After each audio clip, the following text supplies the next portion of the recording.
Le mystère de la Jeanne Élisabeth commence avec son tragique destin en 1755.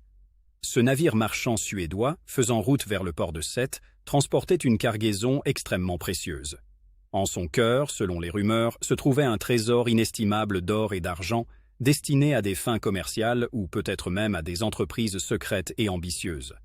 Alors qu'il naviguait près des côtes du Languedoc-Roussillon, une tempête dévastatrice s'est abattue sur la Jeanne Élisabeth, la faisant échouer près de Palavas-les-Flots.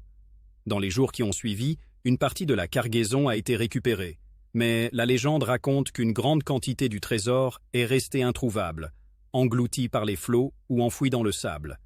Ce mystère a alimenté l'imagination populaire, donnant naissance à des histoires et à des légendes autour de la richesse perdue en mer. Certains disent que le trésor est maudit, d'autres qu'il est protégé par les esprits de l'équipage perdu.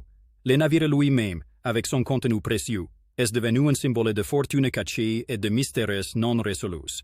Avec le temps, le trésor de la Jeanne Élisabeth est devenu l'un des plus convoités et énigmatiques de l'histoire maritime française. Des générations de chasseurs de trésors, d'historiens et d'aventuriers ont été attirés par le récit de cette richesse immergée, espérant découvrir ses secrets longtemps cachés.